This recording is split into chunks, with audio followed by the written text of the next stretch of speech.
are going to play an act of Pygmalion and the character of its are the daughter, the mother,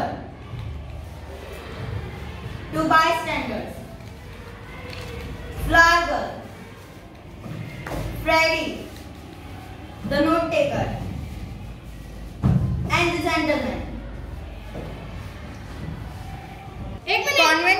Convent Garden at 11:15 p.m.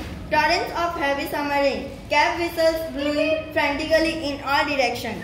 Pedestrians running for Convent Garden at 11:15 p.m. Torrents of heavy summer rain. Cab whistles blowing frantically in all directions. Pedestrians running for shelter into the market and under the porticos of St. Paul Church, where there are already several people, among them a lady and her daughter in evening dress.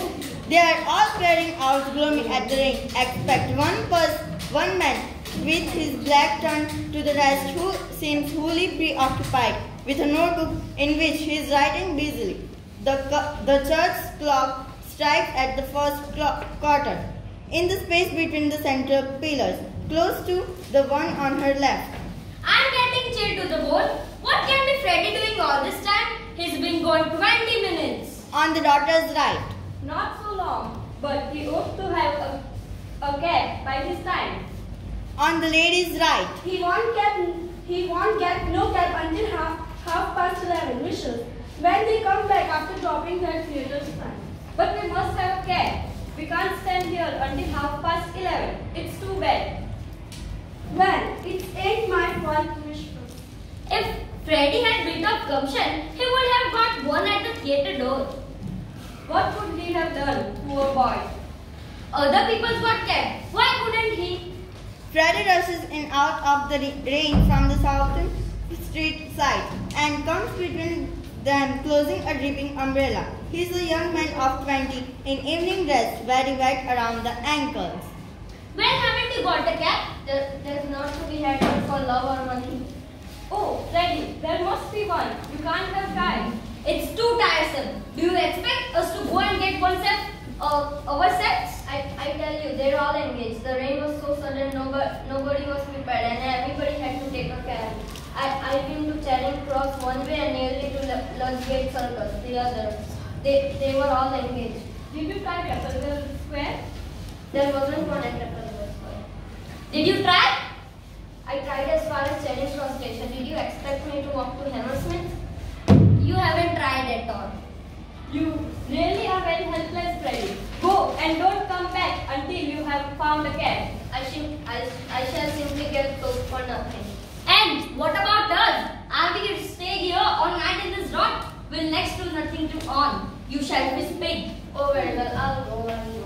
He opens his umbrella and dashes off standwards, but comes in the collision with a flower girl, who is hurrying in for shelter, knocking her basket off her hand, and blinking flash of lightning followed instantly by a rattling peal of thunder sketches the incident. Madam, Freddy, look where you're coming there. Sorry. He rushes off, picking up her scattered flowers and replacing them in a basket. This man is for your 2 branches of violets into the mud. She sits down on the plinth of a column, sorting her flowers on the lady's right. She is not at all an attractive person. She is perhaps 18, perhaps 20, hardly older. She wears a little head of black straw that has been long exposed to the dust and soot of London and his cellar, if ever been brushed. Her hair needs washing rather badly. Its mousy color can hardly be natural. She wears a sooty black cloth that reaches nearly to her knees and is shaped to her waist. She has a brown skirt with a gauze apron. Her boots are mud boards for the wear. She is no doubt as clean as she can afford to be, but compared to the lady, she is very dirty. Her feathers are no worse than theirs, but their condition leaves something to be desired, and she needs the service of the dentist. How do you know that my son's name is Freddy? Oh, it's your son, eh? Well, Freddy then, Oti bears a mother's shoe. He don't now fetch in the swell of poor girl's flowers and run away like that. Will he pay for my flowers? Here with apology, apologized. This desperate attempt to represent her dialect with a phonetic alphabet must be abandoned as unintelligible outside London. Do nothing of sort, mother. The idea. Please allow me, Clara. Have you any pennies? No, I have nothing smaller than 6 pence. Hopefully. I can give you change for a telegram, lady. Give it to me. Now, To the girl. this is for your flowers. Thank you, kind lady. Make her give you the change. These things are only a penny a bunch. Do hold your tongue, Clara. To the girl. You can keep the change. Oh, thank you, lady. Now tell me, how you know that young gentleman's name? I didn't. I heard you called him by it. Don't try to deceive me. Who's trying to deceive me? I call him Freddie or Charlie, same as you might yourself. If you were talking to a stranger and wish to be pleasant. She sits down beside her basket. 6 pence throw away. Really, Mama? You might have spread Freddie there. She retreats in disgust behind the pillar. An elderly gentleman of amiable military type rushes into a shelter and closes a dripping umbrella. He is in the same plinth as Freddie, very wet about ankles. He is in evening dress, with a little overcoat. He takes the place left vacant by the daughter's retirement. Start. An elderly gentleman of the amiable military type rushes into a shelter and closes a dripping umbrella. He is in the same plight as Freddie, very wet about the ankles. An elderly gentleman of the amiable military type rushes into a shelter and closes a dripping umbrella. He is in the same plight as Freddie, very wet about the ankles. He is in evening dress with a light overcoat. He takes the place left vacant by the doctor's retirement. Phew. Oh, sir, is there any sign of it stopping? And I'm not afraid. I started words that I was about 2 minutes ago. He goes to the plinth beside the flower bed, put up his foot on it and stoops to turn down his trouser end. Oh dear. She retreats sadly and joins her daughter, taking advantage of military gentleman's proximity to establish friendly relation with him. If it's worse, it's a sign of nearly over. And so cheer up, Captain, and buy a flower from the poor girl. I'm so sorry. I haven't any change. I will give you change. Of course, comrade. I have nothing left. To buy a flower from a poor girl. Captain, I can give you change. I can give half a crown. Take this 2 pence. Now don't be troublesome. There's a good girl. Trying his pocket. I really haven't any change. Stop here. 3 happens if that's any use to you. He retreats to the other pillar, disappointed but thinking 3 halfpence better than nothing. Thank you, sir. To the girl. You be careful. Give him a flower for it. There is a blockhead behind taking down every blessed word you are saying. All turn to the man who is taking notes, springing up terrified. I have done nothing wrong by speaking to the gentleman. I try to sell flowers if I keep off with my girl. Hysterically. I'm a respectful girl, so help me. I never spoke to him except ask him to buy a flower. General Hopper, mostly sympathetic to the girl, flower girl, but depreciating her excessive sensibility, cries of don't start hurrying. Who's hurting you? Nobody going to touch you.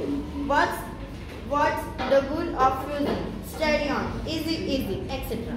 Come from the elderly spectator, who pet her comfortably less patient, once beat to set her head or ask her roughly what is wrong with her. A amateur group, not knowing what the matter is, crowd in and increase the noise with a question and answer. What's the rule? What she said do? Where is he? Attack taking her down. What? Him? Yes, him over there. Took money of gentlemen, etc. The flower girl, distraught and moved, breaks through them to gentlemen, crying midly. Oh, sir, don't let him charge on me. You don't know what it means to me. They'll take away my character and drive me on the streets and speaking to the gentleman. Coming forward on her right, the rest in crowding after him. There. Who's hurting you, you silly girl? What do you take me for? It is all right. He is a gentleman. Look at his boots. Explained to the note taker. She thought you was a copper nut, sir. What's a copper's nut? In depth a definition. It is a bell. It is a copper nut. As you might say, what else would you call it? A short for informal. Still hysterical. I take my Bible, Lord. I never said anything. Overbearing but good humored. Oh, shut up. Do I look like a policeman? Far from reserved. Then why did he take you down for my words? How do I know whether you took me down right? You just show me that. What have you written? The note taker opens his book and holds it steadily under her nose, though the pressure of the mood trying to read it over his shoulder would upset a weaker man. That ain't proper writing. I can't read it. I can. Reads reproducing her pronunciation exactly. Cheer up, Captain, and have you flirt of a poor girl. Much distressed. It's because I call him Captain. I meant no harm To the So I gentleman. let him lay a charge against me and fall like that to me.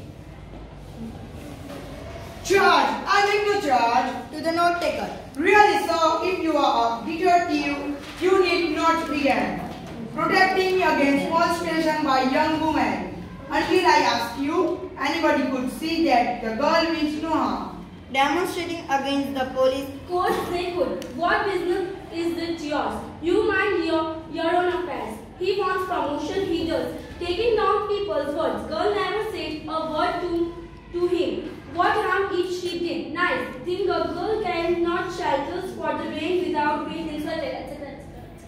She is conducted by the more sympathetic demonstrators back to her plane, where she rescues her set and struggles with her emotion. He ain't a cat. He is a blooming busybody.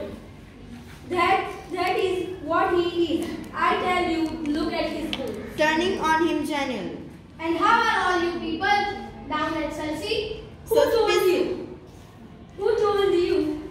My people come from Chelsea. Never you mind. They did. To the girl. How did you come to be up so far east? You were born in Listen Group. Oh, what harm is it in my living a missing group? It wasn't fit for a pig like me, and I had to pay for 6 pence a week. In tears. Live where you like, but stop that noise, please. To the girl. Come, he can't touch you. You have a right to live where you please. Thrusting himself between the note taker and the gentleman. Park Lane, for instance. I did like to go into the housing questions with you. I would. Subsiding into a brooding mechanically over her basket and taking very low critically to herself. I am a good girl, I am. Not attending to her. Do you know where I come from? Hoxton, I know. Tearing's popular interest in the note-taker performance increased. Amazed. Well, who said I didn't? Blame me. You know everything you do. Still nursing her sense of injury. Ain't no going to meddle with me, ain't. To her. Of course, he ain't. Don't you stand it from him. To the note-taker. See here, what call have you to know about the people what never offered to meddle with you? Where's your warrant? Encouraged by this seeming point of law. Yes, where's your warrant?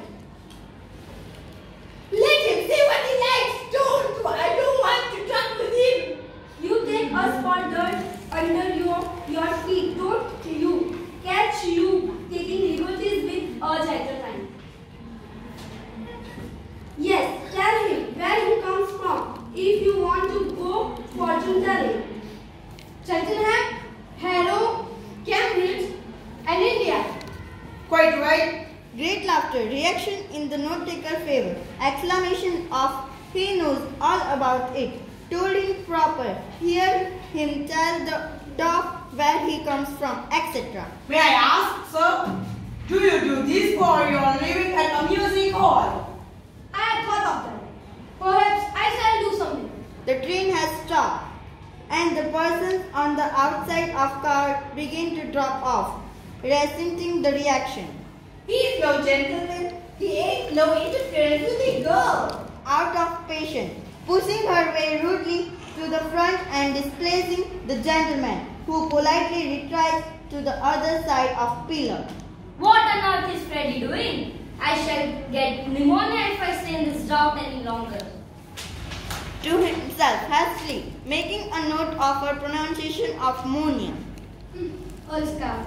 Will you please keep your impertinent remarks to yourself? Did I say that loud? I didn't mean to. I beg your pardon. Your mother is absent, unmistakably. Advancing between her daughter and the note taker. How very curious. I was brought out in Lads Lady Park near Ipsum. Ha ha! What a tale of a name! Excuse me. To the you want daughter. a cab, do you? Don't dare to speak me. Oh, please, please, Clara. Her daughter repudiates her with an anger shrug and retries loftily. We should be so grateful to you, sir, if you found us a cab. The note taker produces a whistle. Oh, thank you. She joins her daughter. The note taker blows a pedestrian blast. Then I know he was a plain clothes copper. That ain't a police official. That's a sporting whistle.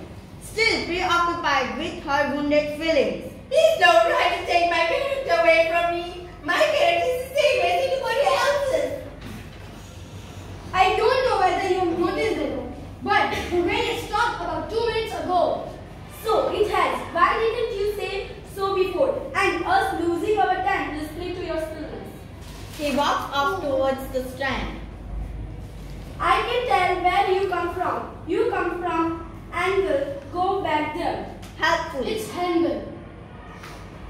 Acting great destruction of speech. Thank you, teacher, for so long. He touches his hat with a mock respect and strolls on. Thank you. Frightening people like that, how would he like it himself? It's quite fine now, Clara. We can walk to a mortal bus. Come.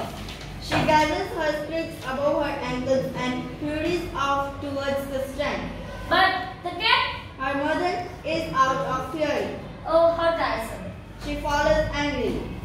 All the rest have gone except the note taker, the gentleman and the flower, who is sitting arranging her basket and still fitting herself in nude. Poor girl, how hard now for her to live without being worried about tyrants. Returning to his former place on the note taker's lap. How do you do it, if I may ask? Simply phonetics, the science of speech. That's my profession, also my hobby. Happy is the man who can make a living by his hobby. You can spot an Irishman or a Yorkshire man by his brogue. I can place any man within 6 miles. I can place him within 2 miles in London. Sometimes within 2 streets also. Ought to be ashamed of himself. Unmade coward. But is there all living in that? Oh yeah, quite a fat one. This is an age of upstarts. Men begin in Cambridge Town with 80 pounds a year and end in Park Lane with 100,000. They want to drop Kentish Town, but they give themselves away every time. They open their mouths. Now I can teach them. Let him mind his own business and leave a poor girl. Explosively.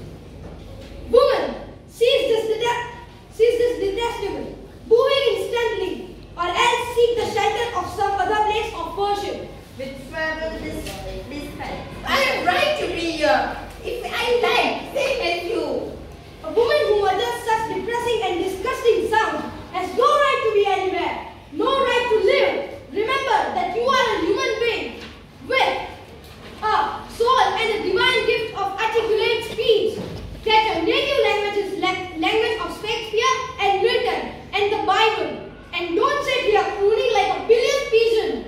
Quite overwhelmed and looking up at him in mingled wonder of distraction, without daring to raise her head. Whipping out his book. Heavens, what a sound! Oh. Tickled by the performance and laughing in spite of herself. You see this creature with her cupstone English, the English that will keep her in the gutter to end of her days. Well, sir, in 3 days, months, I could pass that girl off a duchess at an ambassador's garden party. I could even get her as a place lady's maid or shop assistant, which requires better English. That's the sort of thing I do for commercial millionaires. And on the profits of it, I do genuine scientific work in phonetics and little as a poet of Miltonic lines. I am myself a student of Indian dialects and Eagerly. Are you? Do you know Sparlan Pickering, the author of spoken Sanskrit? I am Connor Pickering. Who are you? Henry Higgins, author of Higgins' Universal Alphabet. With enthusiasm. I came from India to meet you. Oh, I was going to India to meet you. Where do you live? 27A, Wimpole Street. Come and see me tomorrow. I am at the garden. Come with me now and let's have a job over super. Right, you are. To the Pickering as he passes her. Buy a flower from the poor girl, kind gentleman. I'm short of lodgings. I really haven't any change. I'm sorry. He goes away. Shocked at the girl's humanity. Fascinating want a charity to the poor one. A reminder. You ought to be stuffed with nails, you ought. Flinging the basket at his feet. Take the whole blooming basket for 6 pence. The church clock strikes the second quarter. Hearing in it the voice of God, rebuking him for his parasiquant of charity to the poor girl. A reminder.